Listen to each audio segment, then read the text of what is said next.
அன்பானவர்களே, அன்பு வணக்கங்கள். சில வீடுகளில் குழந்தைகள் பிறந்ததும் இறந்து விடுகிறது. ஒரு வருட குழந்தை இறந்து விடுகிறது. 3 வயது, 5 வயது, 8 வயது, 10 வயது வரை கூட வாழ்ந்த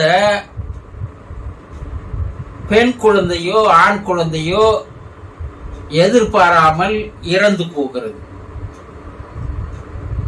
இந்த இளம் வயதில் அப்படி இறந்து போகின்ற குழந்தைகள், அதை நினைத்து பார்க்கும்போது அந்த குடும்பத்தில் இருப்பவர்களுடைய மன பாதிப்பு என்பது அளவிட முடியாதது. அதே நேரத்தில் அது மிக ஒரு மோசமான செயல். அதை தாங்கிக் கொள்ளவே முடியாது. இறைவன் 4-5 ஆண்டுகளாக குழந்தை இல்லாமல் இருந்தோம். ஒரு அருமையான குழந்தையை தந்தான். 3 வயதிலேயே அந்த குழந்தையை கொண்டு போய்விட்டானே. இறைவனுக்கு இரக்கம் என்பதே இல்லையா? இறைவனுக்கு கண் இல்லையா? அவனுக்கு மனம் என்பதே இல்லையா? எங்களை இப்படியா பழி வாங்க வேண்டும்? நாங்கள் யாருக்கு என்ன துரோகம் செய்தோம்? யாருக்கு என்ன தீங்கு செய்தோம்? இப்படி ஒரு கொடுமையை எங்களுக்கு தந்திருக்கலாமா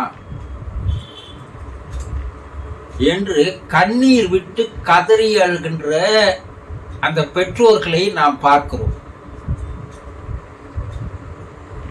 இது அவர்கள் பாசத்தால் எடுக்கின்ற முடிவு.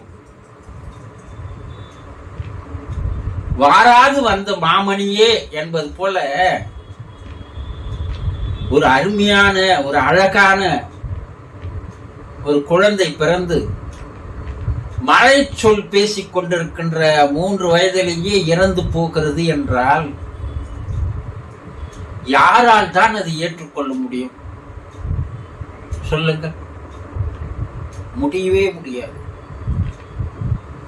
அந்த துன்பம் என்பது மாபெரும் பாதிப்பை ஏற்படுத்தக்கூடியது.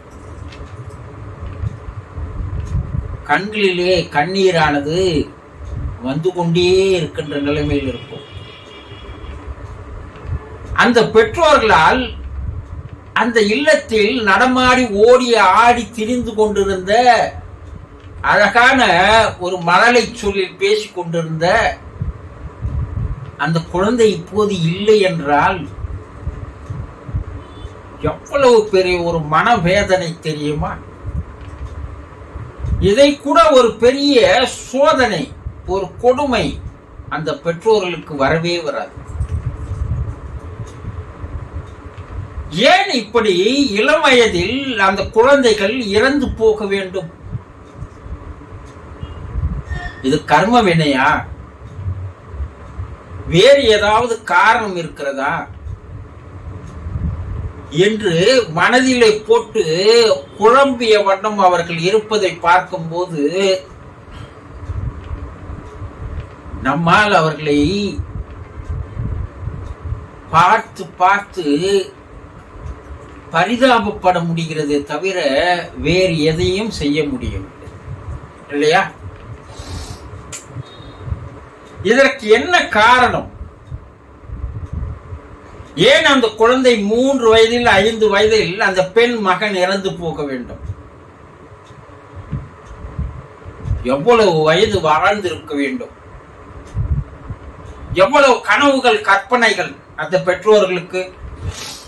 என் பிள்ளைய டாக்டர் ஆக்கணும், என் பிள்ளைய என்ஜினியர் ஆக்கணும், நல்ல பள்ளிக்கூடத்துல சேர்க்கணும், நல்லா அவனுக்கு ஒரு கல்வியை தரணும், ஒரு கனவு கோட்டைகளையே கட்டி வைத்திருந்தார்களே. திடீரென்று சீட்டுக்கட்டு மாளிகை போல அதெல்லாம் உடைந்து போய்விட்டது. வாழ்நாள் முழுவதும் அந்த பெற்றோர்களுக்கு அது ஒரு பெரிய ரணமாக, மனவேதனையாக, மனக்கவலையாக இருக்கும் அல்லவா? ஆனால் அவர்கள் புரிந்து கொள்ள வேண்டிய விஷயங்கள் நிறைய இருக்கிறது. ஆதி உலக ஆராய்ச்சியாளர்களால் ஒரு ஆன்மாவை வரவைத்து இது போல இளம் வயதில் இறந்து போகின்ற குழந்தைகளுடைய காரணம் என்ன என்று கேட்கும் பொழுது அந்த ஆன்மாக்கள் கூறியிருக்கின்ற பதில்களை the law of the spirit world என்று சொல்லக்கூடிய ஒரு புத்தகத்தின் வாயிலாக வெளிப்படுத்தி இருக்கிறார்கள். அந்த மேல் உலகில், ஆத்ம உலகில் இருக்கின்ற அந்த ஆன்மா என்ன சொல்லுகிறது என்றால், இந்த 10 வயதுக்குள் இறந்து போகின்ற, பிறப்பில் இருந்து 10 வயதுக்குள் இறந்து போகின்ற எல்லா குழந்தைகளும் ஒரு புண்ணிய ஆத்மாக்கள், பரிசுத்தமான ஆன்மாக்கள். அவை இறைவனுக்கு அருகிலேயே வாழ்ந்து வருகின்ற ஒரு பாக்கியம் கிடைத்திருக்கிறது. இறைவன் அந்த குழந்தைகள் மீது அளவுக்கு அதிகமான அன்பையும் பாசத்தையும் பரிவையும் பாதுகாப்பையும் அருளையும் ஆசீர்வாதத்தையும் தருகிறார். அங்கு வாழ்ந்து வருகின்ற புண்ணிய ஆத்மாக்களை இறைவன் அழைத்து, இவையெல்லாம் என்னுடைய குழந்தைகள், இந்த குழந்தைகளை நீங்கள் பாதுகாப்பாக பத்திரமாக பார்த்து கொள்ள வேண்டியது உங்களுடைய கடமை என்று எங்களுக்கு அந்த பணியை தந்திருக்கிறார். ஒரு தேவதைகளாக அந்த குழந்தைகள் அங்கே வாழ்ந்து வருவதை நாங்கள் பார்த்து மிக மிக சந்தோஷப்படுகிறோம். ஏனென்றால் அந்த நிலை எங்களுக்கு வரவில்லை, அந்த குழந்தைகளுக்கு அது கிடைத்திருக்கிறது. குறிப்பிட்ட வயதிற்குள் இறந்து போகின்ற குழந்தைகள் இறைவனிடம் நேரடியாக வந்து சேர்ந்து விடுகின்றன. இந்த ஐ ப்ரமோஷன், உயர்நிலை என்று சொல்லக்கூடிய அந்த நிலைக்கு அவர்கள் உயர்நிலை ஆத்மாக்களாக, ஆன்மாக்களாக மாறிவிடுகிறார்கள்.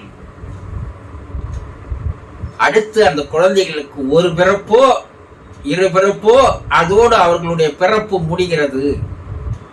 அளவுக்கு அதிகமாக ஒரு பிறப்போடு முடிந்து விடுகிறது என்று கூறுகிறார். ஒரு குழந்தை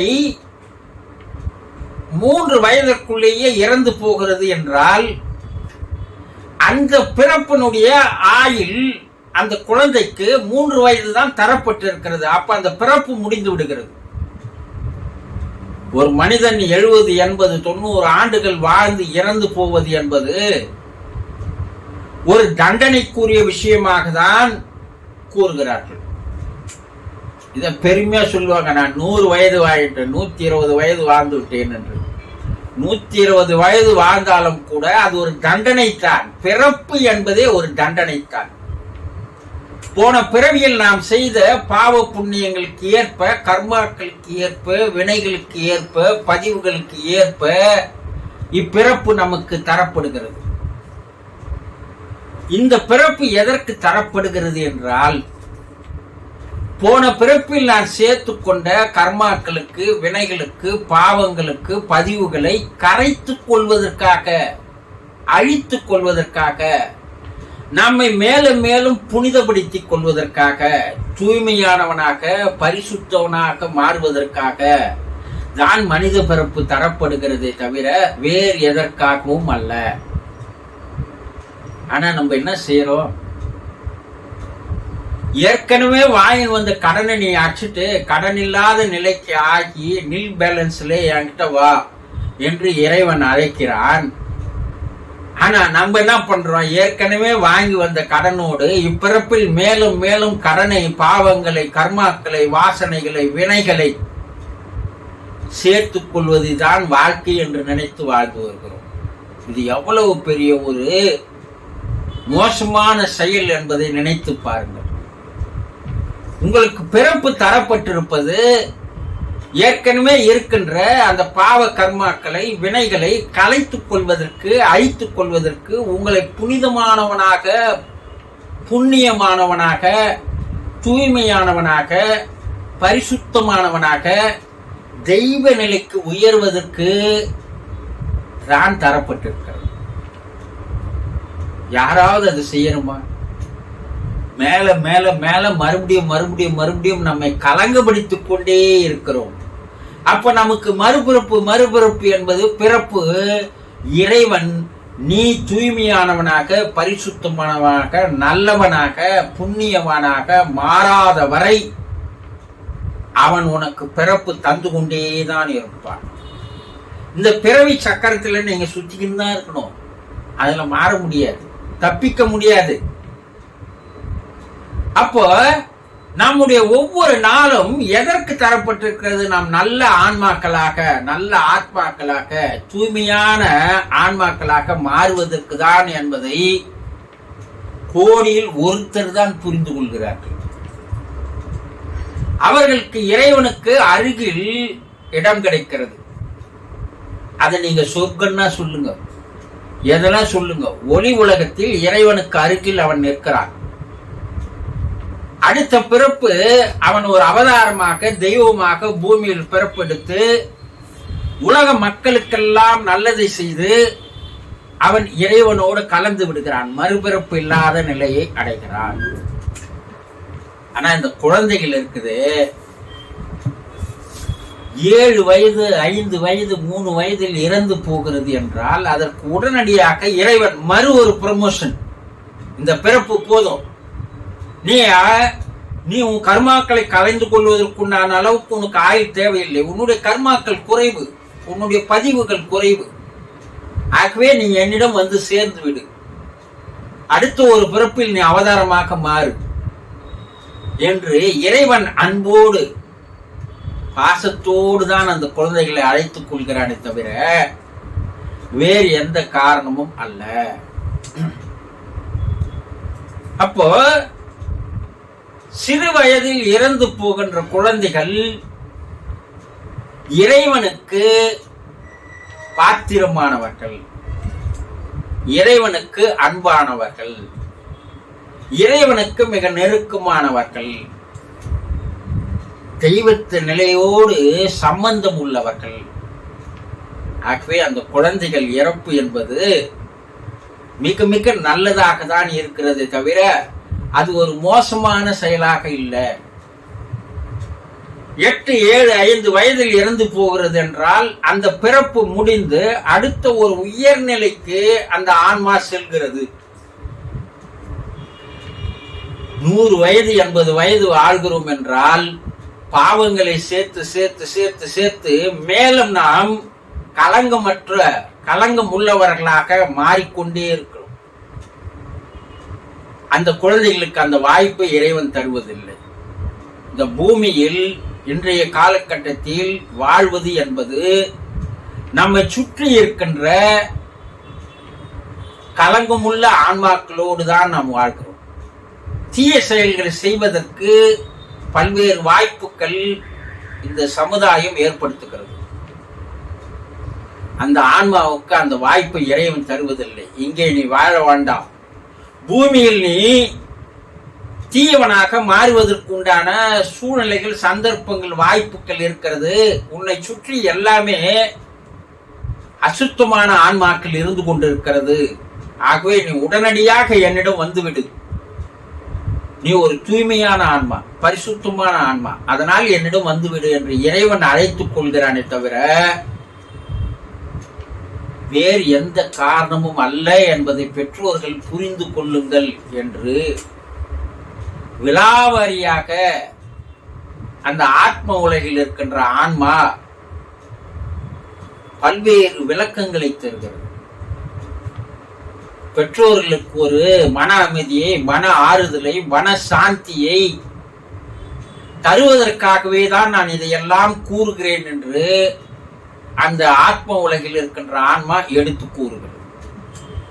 ஆக இளம் வயதில் இறந்து போவது என்பது ஒரு பெரிய பாதிப்பு அல்ல. அந்த குழந்தை இறைவனுக்கு அருகில் சென்று விடுகிறது. இந்த இறைவனுக்கு அருகில் செல்வதற்கு மனிதன் பல்வேறு பிறவிகளை எடுக்க வேண்டும். ஆனா அந்த குழந்தைகள் தூய ஆன்மாக்களாக இருப்பதால் நேரடியாக இறைவனிடம் இறைவனால் வரவழைத்துக் கொள்ளப்படுகிறது. உங்களுடைய குழந்தைகள் இறைவனுக்கு அருகில் செல்வது நல்லதா கெட்டதா?